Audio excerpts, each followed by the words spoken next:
N6PGQ, K6QNJ. I have a really good copy here. I'll let Joel, AI6DG, start the comment. Hey, someone's in the holiday spirit and has put up their lights. So it's a little bit out of focus, but I see looking across a field at a tower. Got a step IR on the top of it. We've got some Christmas lights strung along some of the guys. It looks like it's a telescoping tower, yeah. Crank-up tower style from the way the sections look. Smaller mast on the extreme right with some smaller antennas on it and some outhouses, maybe a shed and a car cover and some stuff. That's a lot of lights. So you've got 4 strings going up. That's a lot of feet. Back to net, AI6DG. Thanks, Joel. Anders, NR6H. I have a really good copy. Dark skies, but I guess it's after our sun is just setting, and the ground looks dark, looks a little ominous, the whole picture, the color scheme, but yeah, we got some Christmas lights in the mast. Very good copy. I would count 1, 2, 3, 4, 5 pops. That's it over the whole image, and because it's so dark and evenly colored, the pops really stand out. But other than that, very good reception, and yeah, the way to use the tower over Christmas, awesome. NR6H, back to net. Thanks, Anders. Neil, K07HQR.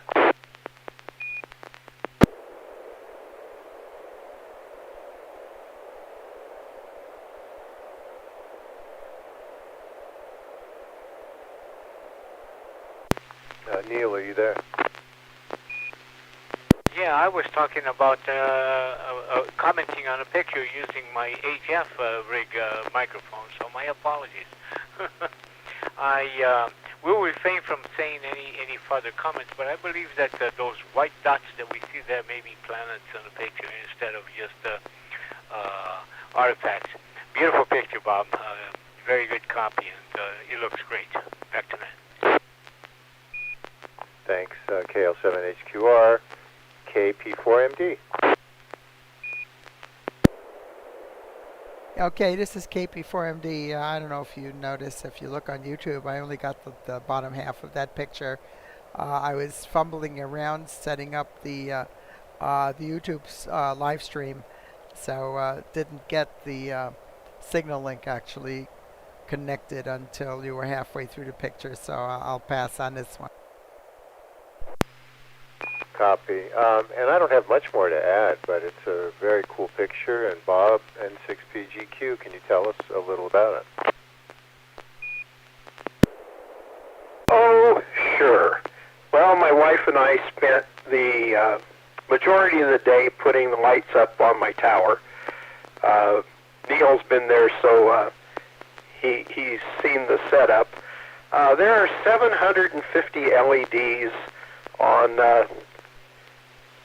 let's see, 3 pairs of Dacron line going up the top of the tower. The one in the middle is hard to see because it's blocked by the tower itself, but there's 3 low sets of lights and 3 higher sets of lights that go all the way to the base of the antenna.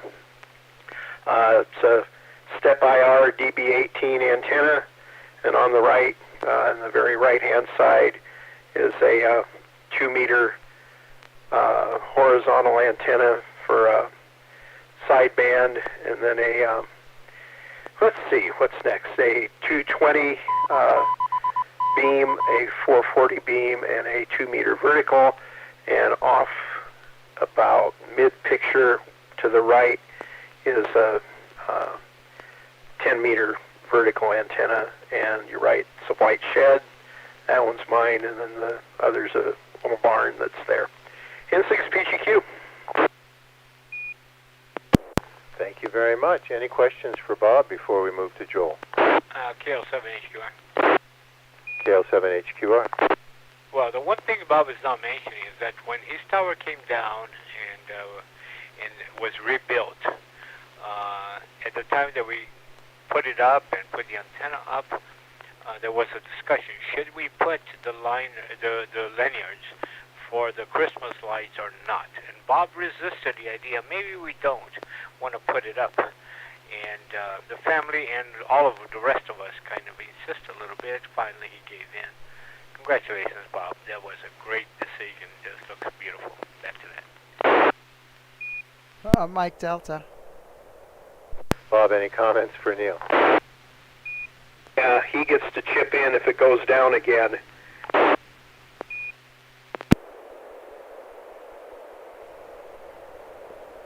I'm sure he heard you. Joel, AI6DG, are you ready to send an image? This is KP4MD. I have a comment. Oh, go ahead, Carol. Okay, yeah, one thing I didn't mention on the 10-meter net is this is probably going to be the last week that we have such a nice, quiet 10-meter band. Because usually starting December, people start putting up the Christmas lights. And there are so many of them that are just horrible generators of RFI. I hope you don't have that problem with your LED Christmas lights there, Bob. Those things, I know around the neighborhood, they start putting them up, and boy, all of a sudden we have a S5 or S6 noise level when the lights come on. This is KP for MT. Thanks, Carol. Bob, have you noticed any noise yet?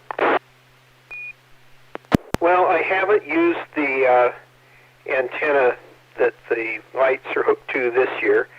I haven't noticed any noise, and it doesn't detune the antenna too much. It does just a little bit. And the antenna I used for the net tonight was the vertical, and it's maybe, 25 or 30 feet away, and I didn't hear any noise on it at all, and the lights are on right now. N6PGQ.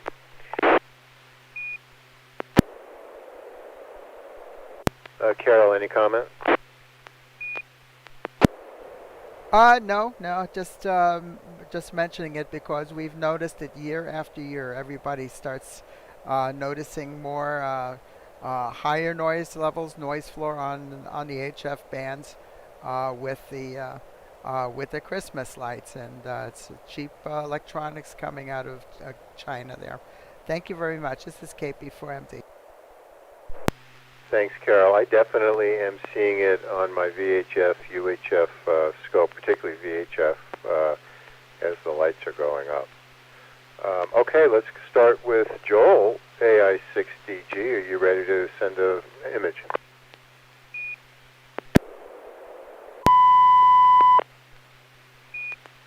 Sounds good. Martin 1.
That's a very interesting picture, Joel. Obviously near the water somewhere. It came through really well. Just a few little pixel pops. They're a little bigger than pops in blue on the top center of the picture, but that's very interesting. Anders, NR6H, any comments? Likewise, a almost perfect reception here. Very few pops, good colors, little low resolution because it's only 320 by 256. But zooming in on it, I see it's by the coast somewhere. There's an ocean behind it, or an ocean there. There is a white building to the left on the cliffs, and then some kind of structure, but it's really hard to see because of the resolution, and it's hard to discern the scale of that. We see the little guy, probably looks like a teenager or 10 to 15-year-old guy in shorts, bending down and touching something on the wall close to us here in the middle of the picture. There are probably some people out on the right there. But yeah, because of the resolution, it's hard to see what the scale is really, what's behind there. But I wonder where this is, if it's the California coast somewhere. Interesting to hear where that is. And R6H, back to net. Thanks, Anders. KL7HQR, Neil. Very little to add. I had a little problem here because I cannot enlarge it to my full screen. I have a problem here with the system, so I'm looking at the smaller resolution, and a little difficult to understand exactly what it is. Based on the description that Anders gave, now it makes a lot of sense. It looks like a structure right by the ocean. So, looking forward to hearing what it is. Back to that. Thanks, Neil. Carol, KP4MD. Okay, yeah, this is KP4MD. I just wanted to relay that we have Alf, N6PRD, we have Bill, N6WLM. We have Craig, WP2N, following us on YouTube live chat. And they were also mentioning that some of them were also getting high noise level of RF now, and they're also suspecting it may be Christmas lights. I have a fiber optic Christmas tree that when I plug it in, it's an indoor one. When I plug it in, it just wipes out my 2 meter and 440 HTs. That just creates a lot of RFI here locally inside the house. So the LEDs there are quite noisy. I would say, gee whiz, I don't know. I'm taking a guess. I'm probably completely off base, but it's a building with some high walls in the distance there next to the water. I don't know. Is this San Quentin? It kind of just makes me think of San Quentin because I've driven by there and I've seen something similar to that building like that seems to have like a watchtower on. Built into it and some high walls, but I've never seen it from this perspective. So back to net controls, KP4MD. Thanks, Carol. N6PGQ. Well, I can't add much. There's some rocks out in the ocean, it looks like. Thing I was going to comment on is how this mode basically makes a tone when all you have is the black background that's at the top and the bottom of the picture. And then as soon as it got to the call sign there, it made the tone and then did some different pitches, went back to the tone, and obviously went to the right of the page and spelled out AI6DG. But it was interesting to just listen to it that didn't do much to tell the computer that it was black in N6PGQ. Oh, that's interesting that you could figure that out. I wouldn't have even known that, Bob. Thanks. Joel, do you want to tell us what we're looking at, please?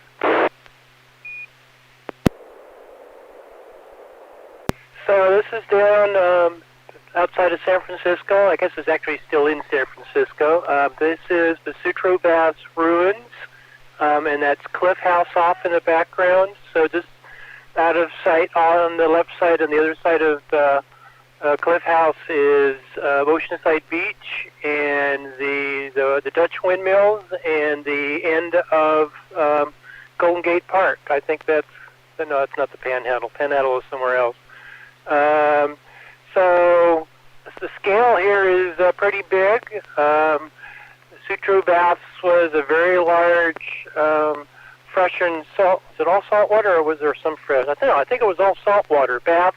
They had a series of cascading pools, various temperatures, all the way from heated to frigid. Well, frigid seawater, I guess, unheated, because the water this far north is pretty cold. They had all kinds of, over the years, various other activities going on there, menagerie, memorabilia, kind of Ripley's Believe It or Not type of, I don't think that was them, but that type of stuff on exhibit. And it all burned down, I think, back in the late 50s, or maybe even, I'm not sure when it burned down, but not that long ago, even though it had been empty for a long time before that. A little bit of San Francisco history, and now it's in ruins, and you can go down there and explore a bit. Actually kind of interesting and very pretty with the sea and the rocks and the ships going by back and forth on their way in and out of San Francisco Bay. Back to N6NA SSTV. Thanks, Joel. Yes, I've been there several times. Any other comments or questions for Joel?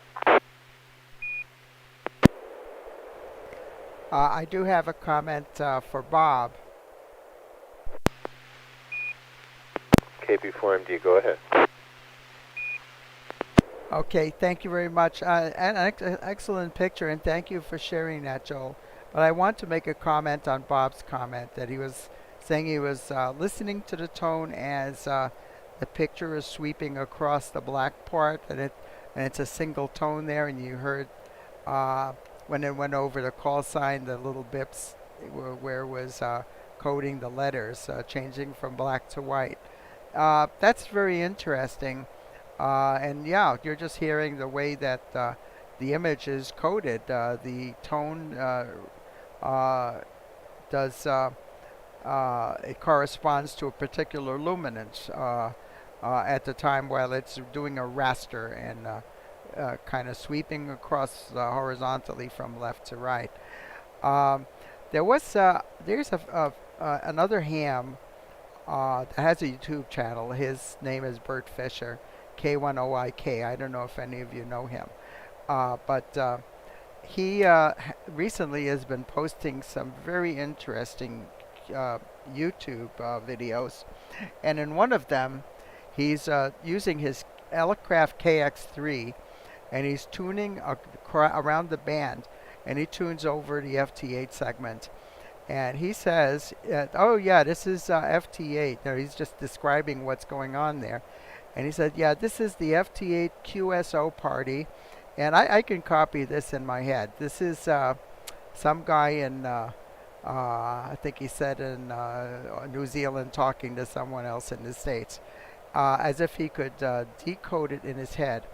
And I find that very hard to believe. I don't know if that was something said tongue-in-cheek, but I shared it on one of the social media platforms, just to see what people thought of that. And then someone came back to me and said, well, he's heard somebody can visualize SSTV images in their head just by listening to the tones. And I find that to be very difficult, although who knows, somebody might have a skill like that. What do you think about that, Bob? This is KP4MD. Well, when you start looking at complex pictures, the tones, I think, are going to be something that would not be able to be copied by your ear.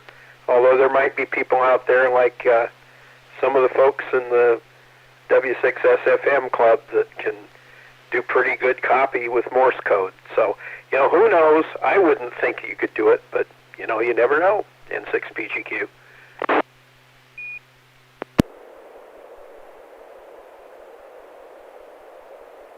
Thanks, Bob. Thanks, Carol. Any other comments for Joel?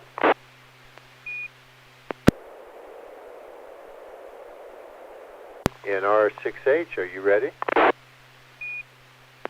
I think so. I think all the knobs are where they should be, so here we go with Robot 72.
Well, this takes some critical thinking, Anders. Neo KL7HQR. By the way, I have like 0 pixel pops. It's like a perfect picture. Scale 7HQR, 0 pops here as well. Interesting truth table there. I see what should be a N gate, but I have some questions about the validity of the logic of the truth table, which has nothing to do with reality. I think reality will definitely prove it correct. Back to that.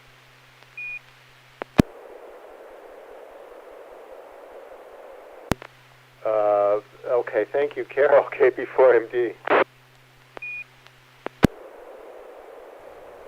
Okay, this is KP4MT. I would just say that this is not applicable for the human species because we're not black and white on-off binary creatures like that. There's a lot of fuzzy logic involved with us. Back to you, it's KP4MT. Thank you. Yeah, I certainly observe that the bottom right box is the key to the whole thing here. Bob, N6PGQ. Well, I kind of agree with Neil. I haven't seen a truth table like that has those outputs, but I don't think you want to argue that with your wife too much. And I also wonder who Don McMillan is, N6PGQ. Good. Joel, AI6DG. Well, I don't think we need a truth table. I think we just need a box with the answer. I mean, there is only one answer. But I'm curious why there's a bar to the left of the M. I mean, usually you just have the inputs going straight into the NAND gate. So what does the extra bar mean? Or has the AND gate symbol changed over the years since I learned it? Anyway, back to net AI6DG. Right, this would be very hard to install on a circuit board. Anders and R6H. So I stumbled on this. I just figured it was very applicable to many situations, and a wise man said at some point that rather be happy than being right, and that I think is a good compliment to this picture. But yeah, this is a way to keep marriages going, and if I think it works pretty well for me. So Don McMillan is a comedian. He's actually a funny guy because he worked at AT&T Bell Laboratories and was one of the guys that he's done a lot of ASIC designs and things like that is still around. So, but then he turned around and became a comedian and what do you call it? He made films. So he was an actor. That's what I'm looking for. He was an actor, and he made some films, none of which I've ever seen, but I've seen some of his YouTube videos on his stand-up comedy, and he's actually very funny. So I would recommend looking him up. And he's done some really, really funny presentations about PowerPoint and about life in general, and about engineering and what it is to be a geek or a nerd and things like that. So recommend to look him up, Don McMillan. But yeah, just thought this was a funny picture to share, and it was the right resolution for an SSTV net on 320 by 256. So I figured that was a good picture. So that was it. NR6H. Back to James, KN6QNJ. Thanks, Anders. Any questions or comments for Anders before we move to Neil? Yeah, K07H. Go ahead. Yeah, Anders, absolutely 100% agree in a picture. Great. However, your audio has always been one of the best on the net. Tonight, it sounds like you're a little over-modulating. I don't know if it's just me or somebody else.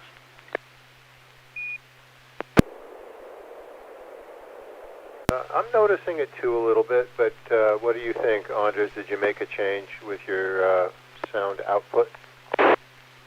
I most certainly did. I have a ton of changes. So brand new audio pass, brand new mixer, brand new everything, a new headset. Yeah. So this still needs tuning, and I haven't really tested it myself, listened to my output at all. So I just pulled it back a few dB. How is this? Yeah, it's not bad. It's a little tiny bit muffled. I'm not sure how to describe it. Neil, how would you describe it? Yeah, the over-modulation distortion seems to be gone. So it's quite an improvement so far. Anders, go ahead. Alrighty. Well, I will set something up where I can listen to myself and record myself and make sure that I tune things in better. So thanks for the feedback. Appreciate it. And KL7HQR, excellent observation. Any other comments or questions for Anders on his image or his sound?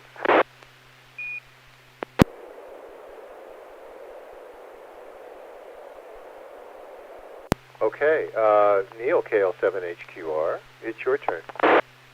Roger, I'm not monitoring the YouTube today, so hopefully this will go a little bit clearer than in the past.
having excellent success for the quality of the copy that's coming through. Really excellent copy. This looks like somewhere in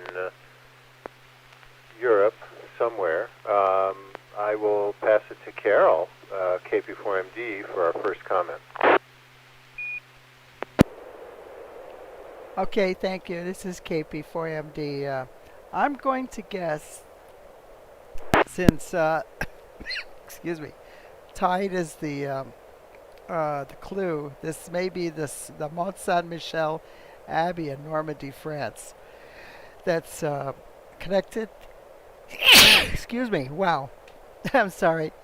It's connected to the mainland when the tide is low, and it's in a separate island by itself when the tide comes up, and it kind of looks like that. I remember seeing many pictures, although I've never been there. So back to Nets, KP from D. Thanks, Carol. Bob, N6PGQ, your comment.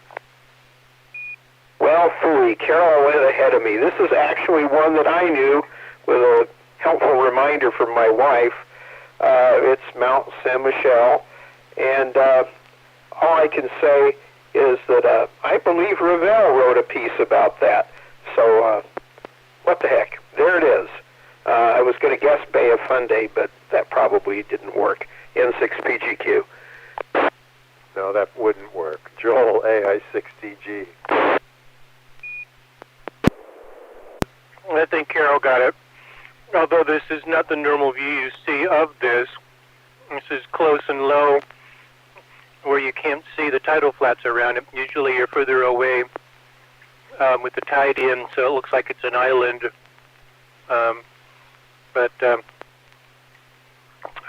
Interesting place, I imagine. Be interesting to spend a few days exploring, although it's not very big. And then I'm not sure how much of it's open. It might be that most of it's closed so that you can't explore it. But it looks like there's some interesting buildings in the foreground, and a flag, and a cliff. And yeah, watch out for the tide. You don't want to get stuck out someplace when it's coming in. Back to net, AI6DG. Thanks, Joel. Anders, NR6H. Yeah, I will just agree with everybody else. In fact, even though it was a very long time ago, but I did spend a summer in Saint-Malo, which is let's see, west of this place, and we went we walked up those stairs up into the monastery there, and walked around, and it was an interesting time. And then I actually went back to Saint-Malo more recently. Let's see, that must have been it's still a long time ago. It's 15, 20 years ago now. But yeah, been there a couple of times, and yep, that's what it is. It's Mont Saint Michel, and R6H, back to net. Okay, Neil, is everyone right? KL7HQR. Go ahead. Actually, this is the Golden Gate Park in San Francisco. Absolutely, 100% correct, everybody. I expected Anders to get it, and I was surprised that everybody got it correctly.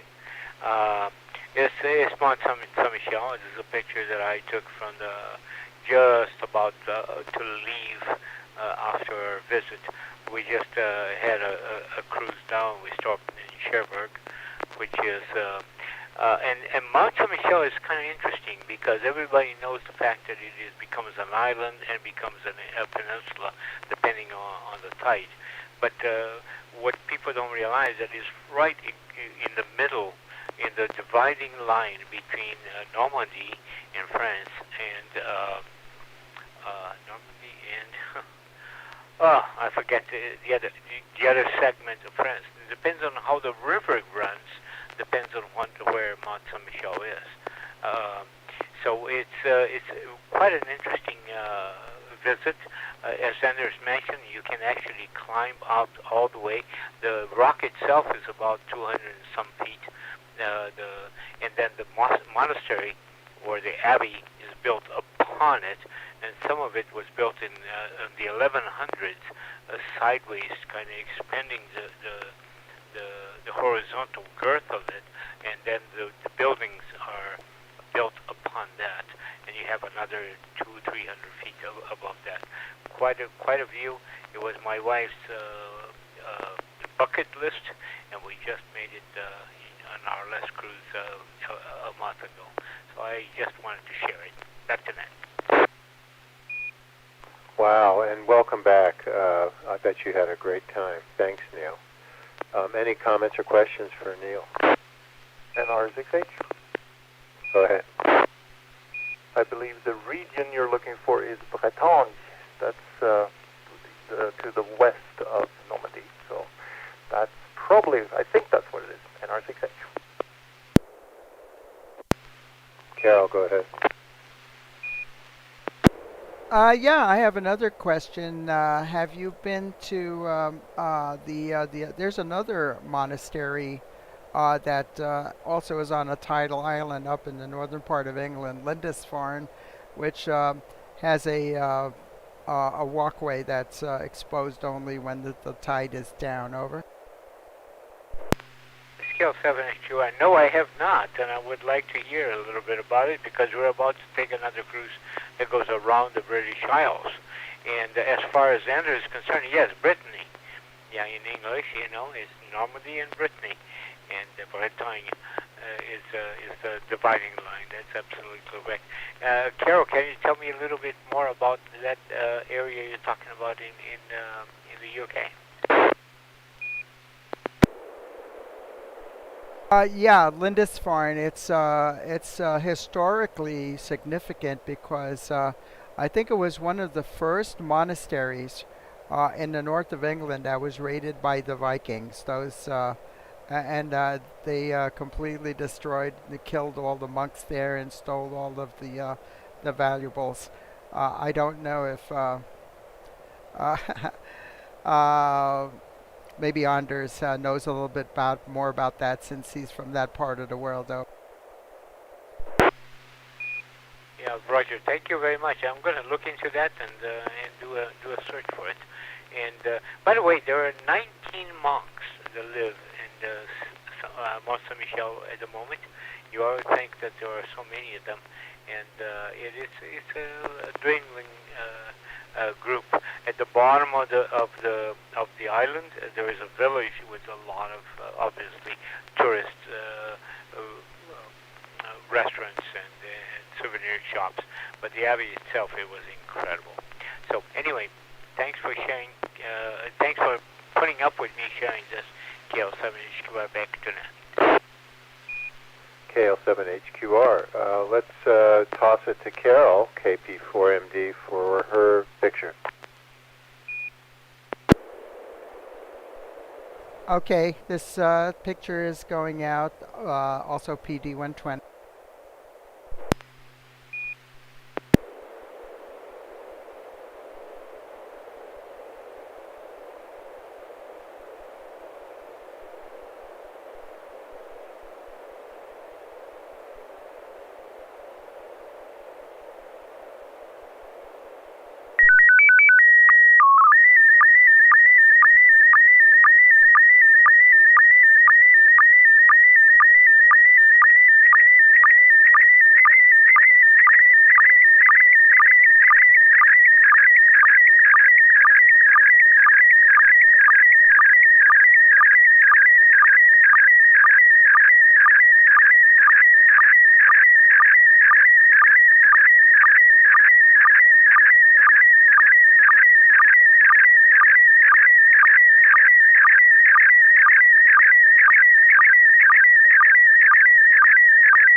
Okay, Carol, I had a good image, and then I was trying to straighten it out before it finished, and I basically killed the image on my computer, but I can see it on YouTube, and I will toss it over to Bob, N6PGQ, for our first comment.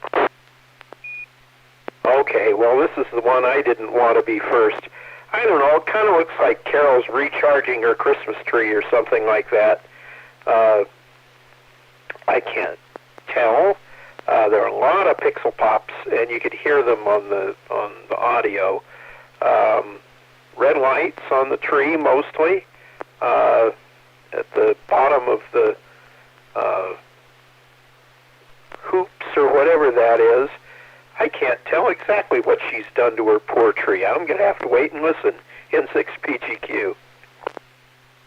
There's a lot of motion in that picture, Bob. I've recovered it, and I do have a lot of pixel pops, and I think that's because the tree is trying to go somewhere. Joel, AI6DG.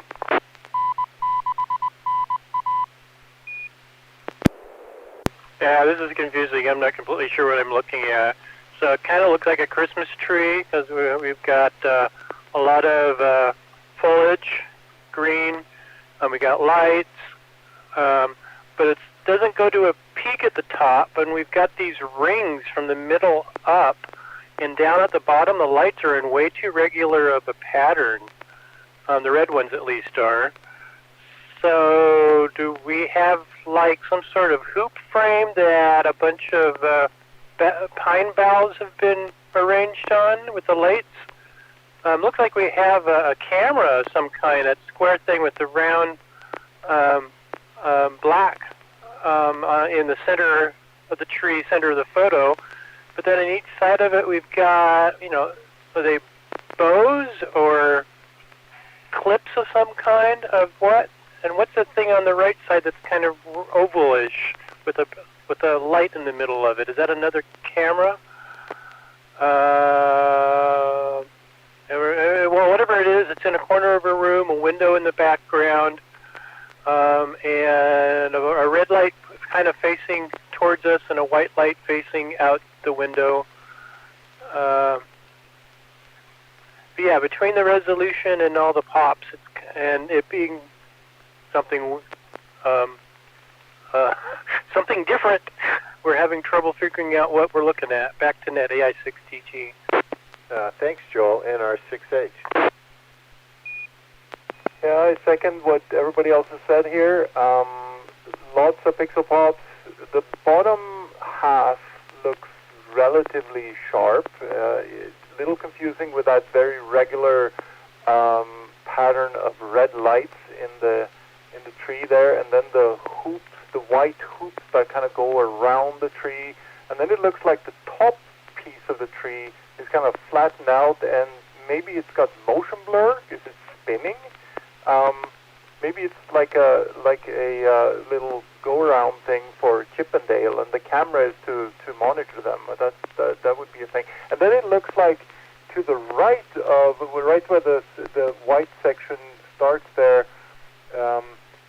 To the right of it, it looks like a paint roller, the innards of a paint roller sticking out against the window there. That's an interesting Christmas ornament, I think. I think we need some more detail here. NR6H back to Net. Thanks, Anders. Neil, KL7HQR. KL7HQR. I think it's perfectly okay. I think he's confused. The bottom is very look like very clear red and green. The top looked like a flurry and maybe some motion. I think I basically agree with everybody else. It's a little confusing. Copy. It could also be a new antenna that Carol built, an amateur radio project. Carol, KP4MD. Go ahead. Okay, yeah, this is KP4MD. Well, actually, Bill, N6WLM on the YouTube chat figured it out because he just he posted one word: exterminate, with a exclamation point. And if any of you are familiar with the Doctor Who series, one of the villains that a race of villains that is very prominent in the Doctor Who television series are the Daleks. And this is not my tree, but I saw somebody post this picture and I thought it was absolutely brilliant. They tried to make a Christmas tree into a Dalek, and essentially that that little telescope thing that's sticking out the front, the top of the tree there, is supposed to be the eye camera for the Dalek, and then there was two appendages sticking out towards the right. There are one of them is some kind of a blaster, and the other thing is something that looks like a plunger, and I'm not exactly sure how a Dalek would normally use that.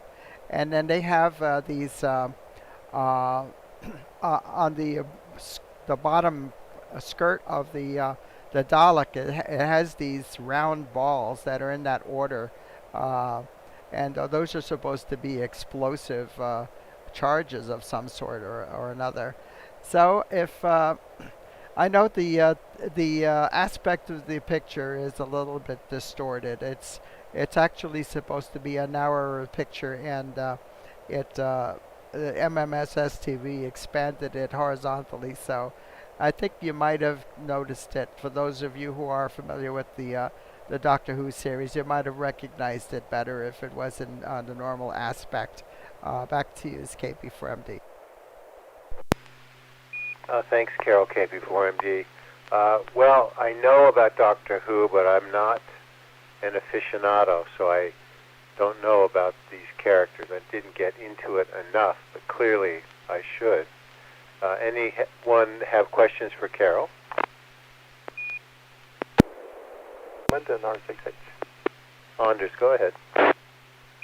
Well, I like James. I am also very aware of the series and watched quite a few episodes here and there, but this was not something I associated with. I had to look it up on just Googled it, and it is absolutely brilliant. I mean, you compare them, it is spot on, and that explains the paint roller. That's exactly what it is to the right there. That's awesome. So thanks for sharing, NR6H.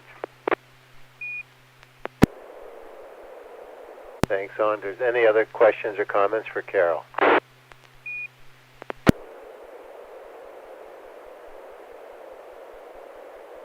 All right. I am about to send an image. It will be in,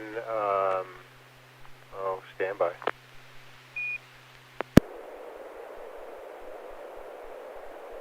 I was working the computer with my left hand and the microphone with my right hand. MR90.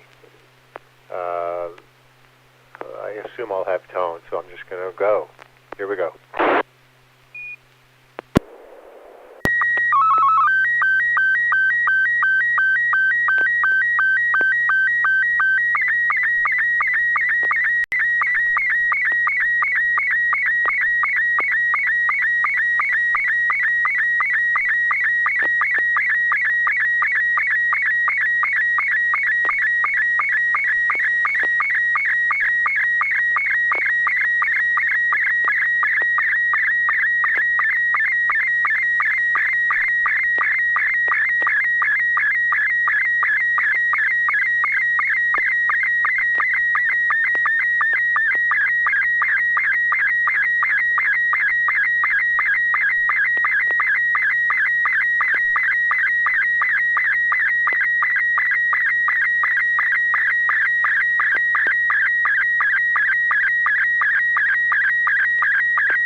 to go in reverse order, and let's start with Carol for comments, KP4MD.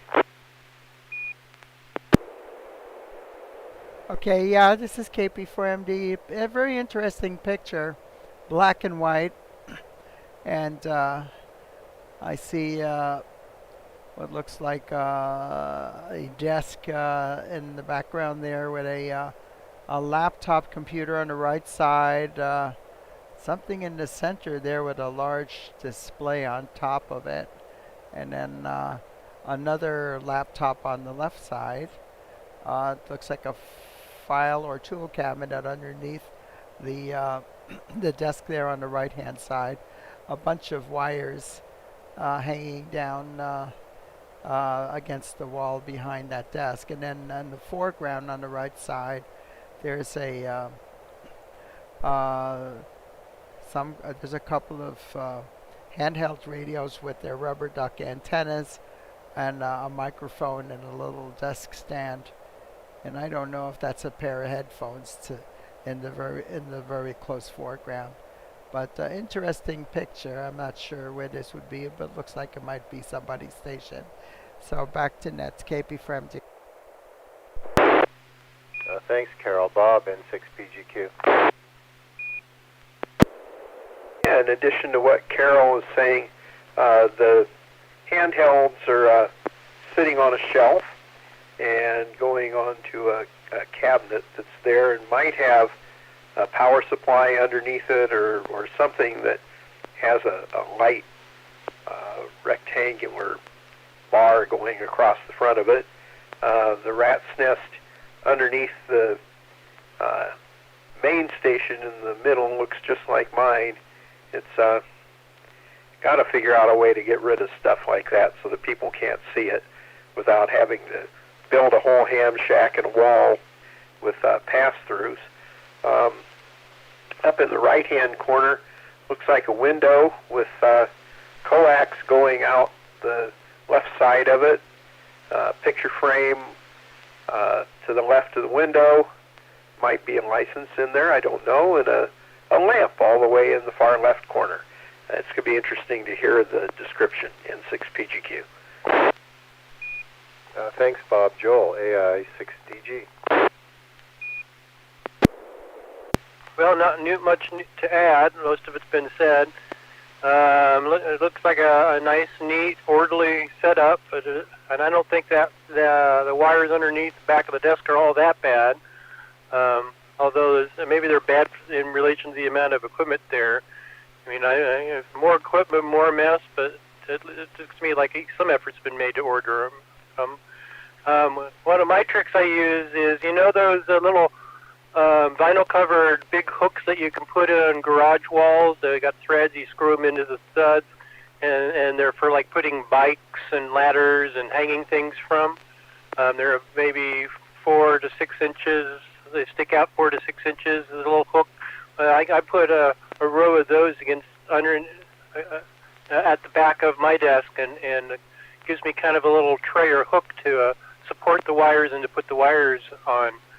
That way they're not hanging down where you can see them. But there's something along that line where you've got a little tray or something to support the wires to keep them from hanging. And if those were handy talkies, they'd be in their matching chargers, wall charger, not wall chargers, desk chargers. Back to Net, AI6DG. Thanks, Joel. Anders, NR6H.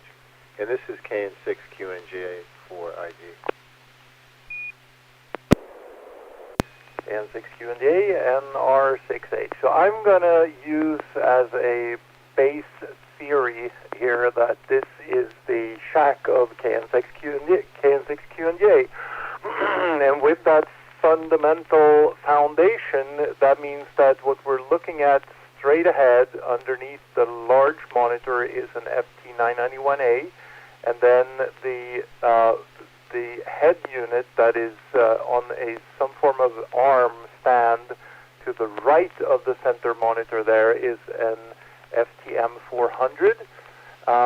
We're looking at a little black device that's sitting on the shelf where the large monitor is, between the large monitor and the shelf there, to the left on that shelf, and that's a Morse 32. And so then we probably have Mac laptops on the left and the right, and the center screen is connected to one of those, I would assume. Otherwise, it looks like a neat shack. I mean, it's clean. Oh, it's a standing desk. That's a good thing.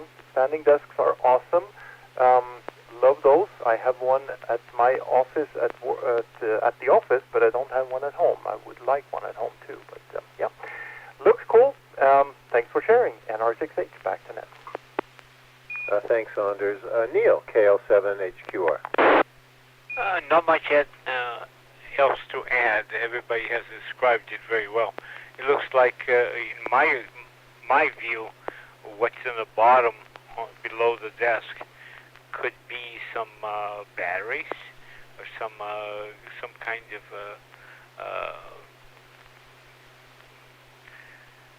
not off the grid power supplies, but everything else has been described very well.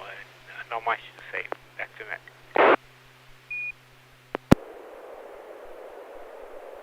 Thanks, Neil. Well, yes, this is my shack, and I was trying to come up with something for tonight, and I tried to make it artistic, so I sent it in black and white. You all missed the foot massager on the floor. I'm a little surprised about that. Down below the desk, there's a power plug. There's a double shelf there for storage, but on top there's a battery and a power gate and a power supply, so it is set up to automatically switch if there's a power outage. It is a stand-up desk, which has presented some of the challenge, and I raise it up and down quite often. There's also a ground bar back there on the right underneath the desk, and making it so the cables can move has been a bit of a challenge. Anders was right. It's a 991 and an FTM 400. There's also, it wasn't the Morosino CW practice machine. It's the antenna tuner, I think, Anders, you were looking at. At the top of the big monitor, there are two cameras, left and right.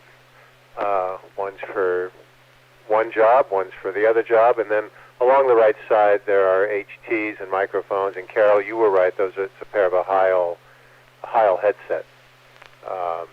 So, do you have any other questions or comments?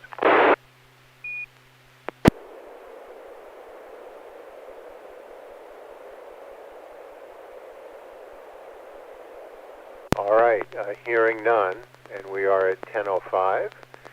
Thanks to all who participated in tonight's Slow Scan TV Net. We hope to see you again next Wednesday at 9 p.m. The net is officially closed at 10:05.